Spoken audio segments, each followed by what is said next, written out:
சால மீன் வாங்குனீங்கன்னா, நான் சொல்ற மாதிரி ஒரே ஒரு டைம் ட்ரை பண்ணி பாருங்க. நீங்க சாப்பிட்டீங்கன்னா, உங்களுக்கு அந்த ருசி 10 நிமிஷம் உங்க நாக்கிலேயே தான் இருக்கும். எப்படி பண்ணலான்னு பார்க்கலாமா? நான் வந்து சால மீன ஃபஸ்ட்டு எடுத்துக்கிட்டேன். அது கூட கொஞ்சம் மஞ்சள் பொடி, ஒரு 2 டேபிள் ஸ்பூன் வந்து வத்தப்பொடியும், 2 டேபிள் ஸ்பூன் மல்லிப்பொடியும் போட்டிருக்கேன். உங்களுக்கு காரத்துக்கு ஏத்த மாதிரி வத்தப்பொடி போட்டுக்கோங்க. எனக்கு வந்து காரம் கொஞ்சம் கம்மியா தான் வேணும். அதனால தான் 2 ஸ்பூன் மட்டும் தான் நான் போட்டிருக்கேன்.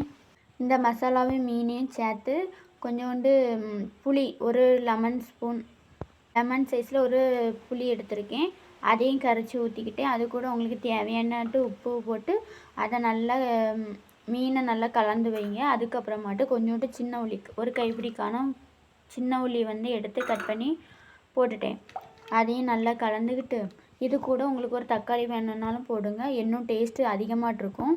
இனி அடுப்பில் வச்சு இறக்கணும்னா நம்மளுக்கு ஒரு சூப்பரான ஒரு சால மீன் கறி வரும். நான் இதை வரகடுப்பில் தான் வச்சேன். உங்களுக்கு யாருக்கெல்லாம் வரகடுப்பில் வச்சா சாப்பிட்டா பிடிக்கும்னு சொல்லுங்கள். எனக்கு வரகடுப்பில் சமையல் பண்ணி சாப்பிட்றது ரொம்ப பிடிக்கும். உங்களில் யாருக்கெல்லாம் பிடிக்கும்னு சொல்லுங்கள். நம்ம சேனலை மறக்காமல் சப்ஸ்கிரைப் பண்ணிவிட்டு சப்போர்ட் பண்ணுங்கள்.